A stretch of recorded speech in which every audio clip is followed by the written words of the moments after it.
220, episode 41 Real Revolusioner, 6. Tubuh prajurit raksasa muncul dengan raungan keras. Dalam novel asli, itu adalah senjata Raja Underworld tetapi di babak kedua, Yo Jong-hyuk mulai menggunakannya dengan sungguh-sungguh. Senjata pamungkas yang menghantam raksasa dalam mitos itu dipanggil di hadapanku dengan kemungkinan aku berbagi dengan sage besar, persamaan surga. Darah mengalir saat aku menatap Pluto dengan pandangan yang berantakan dan goyah. Tubuh penjelmaanmu telah mencapai batasnya. Tubuh penjelmaanmu telah mencapai batasnya. Diam, saya harus menjaga kesadaran. Paling tidak, sampai saya memberi perintah kepadanya. Apa, di mana ini? Lalu aku mendengar suara. Jelas itu adalah suara yang pernah saya dengar sebelumnya. Pria ini menggunakan jiwanya sebagai bahan terakhir. Saya memanggil nama orang itu. Kim Nam-un. Kemudian tubuh tebal Pluto terlihat seperti ini. Kurung siku buka. Belalang kereta bawah tanah. Tepat sekali. Kim Nam-un tertawa seolah dia menyadari segalanya. Hahaha, apa? Apakah Anda benar-benar menggunakan kata-kata awal itu? Kata-kata awal untuk memanggil prajurit raksasa itu diberikan kepadaku oleh Kim Nam-un. Memahami, saya akan menggunakan kata-kata awal ini jadi ingatlah dengan baik. Jika Anda menyebutnya dengan benar, saya mungkin bisa membantu Anda sekali. Saya tidak tahu apakah dia benar-benar akan menggunakan kata-kata itu sebagai kata awal. Namun, kepribadiannya tidak berubah hanya karena dia mati. Kamu memasukkannya langsung. Hahaha, tentu saja, saya suka perasaan ini. Awalnya, semua jiwa yang ditanam dalam tentara raksasa diawasi oleh sistem utama. Sekarang Kim Nam-un menanam jiwanya sendiri dalam perangkat lunak prajurit raksasa. Oke, ini layanan khusus. Lihatlah Jusi. Saya akan memberi Anda pertunjukan yang bagus. Aku minta maaf tapi aku tidak punya kekuatan untuk melakukannya. Apa, mengapa demikian? Saya mengangkat jari saya tanpa kekuatan dan menunjuk ke suatu tempat. Tatapan Pluto mengikuti jari saya dan mulutnya bergerak dengan rasa ingin tahu. Saya membuka mulut, selesaikan. Probabilitas memungkinkan saya untuk memanggil prajurit raksasa kurang dari 1 menit. Mungkin hanya tinggal 30 detik. Duke yang dilanda ketakutan sedang menggerakkan pabrik dengan cara ini. Ini tidak mungkin. Kenapa? Kenapa prajurit raksasa yang sebenarnya? Penggiling yang berputar sangat keras menyerang kulit luar Pluto. Apa ini mainan jelek? Penggiling yang dibanggakan sang adipati dirobohkan dengan ayunan tangannya yang sederhana.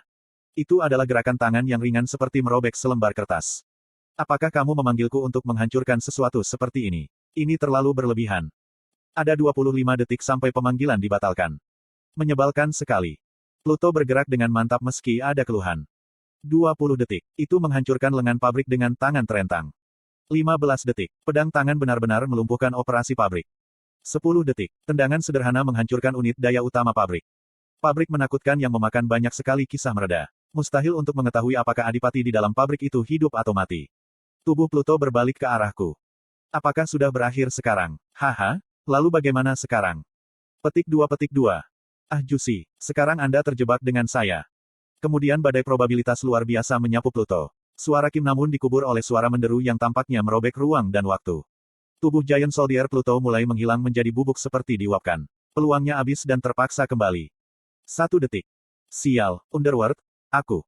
Brengsek sialan itu. Aku tidak akan kembali ke sana, idiot. Pemanggilan, Giant Soldier Pluto, telah dirilis.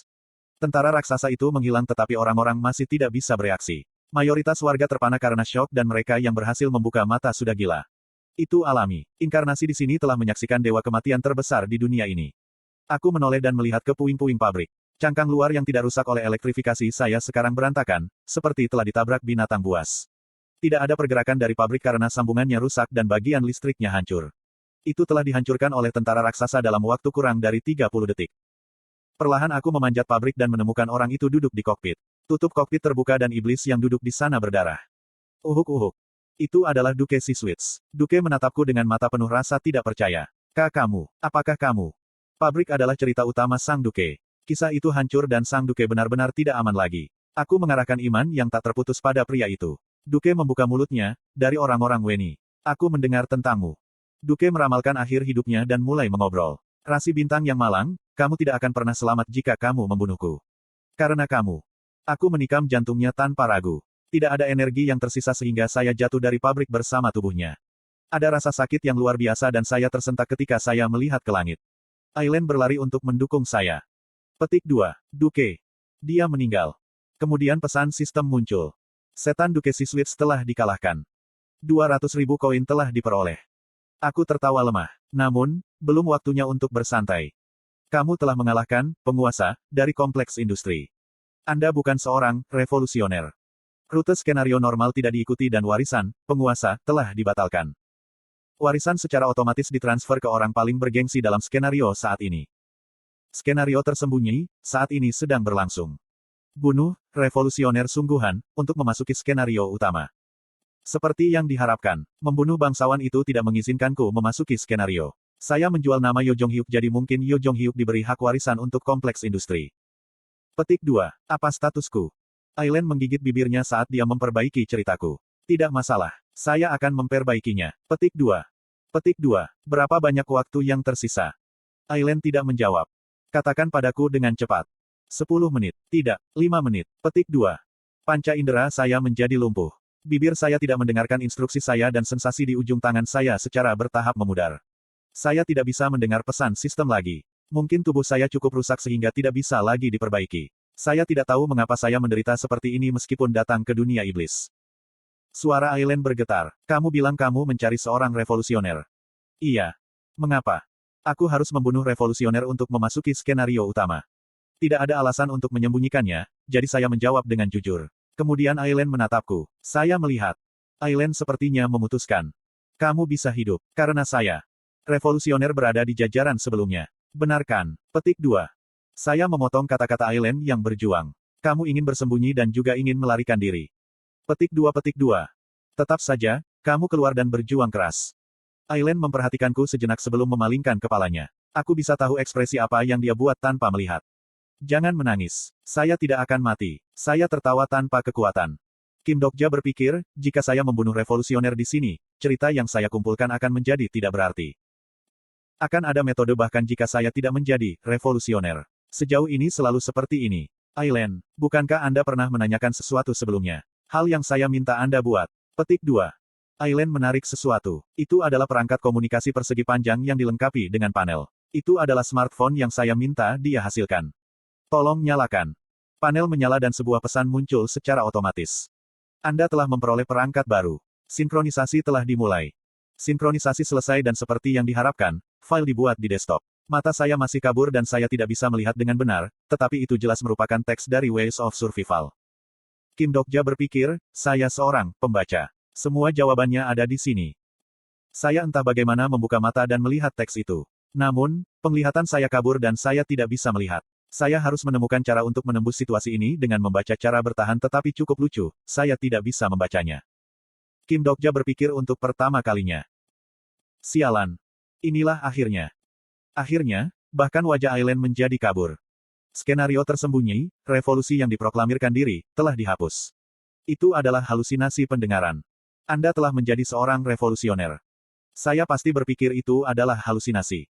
Selamat, Anda telah secara resmi memasuki skenario utama. Hukuman pengasingan telah berakhir. Badan inkarnasi Anda secara otomatis mulai pulih. Kisahmu yang runtuh pulih.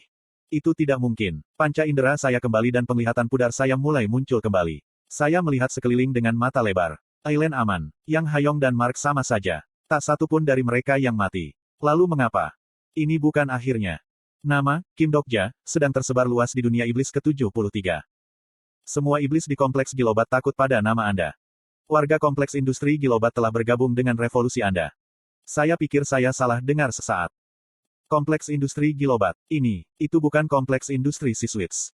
Sekelompok orang yang menganggap Kim Dokja sebagai pahlawan telah muncul di kompleks industri Gilobat.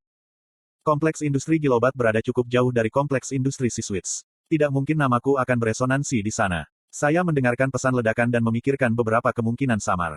Meski begitu, kemungkinannya terlalu redup. Seseorang telah membunuh penguasa dari kompleks industri Gilobat. Kamu saat ini orang yang paling bergengsi di kompleks industri Gilobat. Karena kemungkinan skenario, Anda telah menjadi pemilik kompleks industri Gilobat.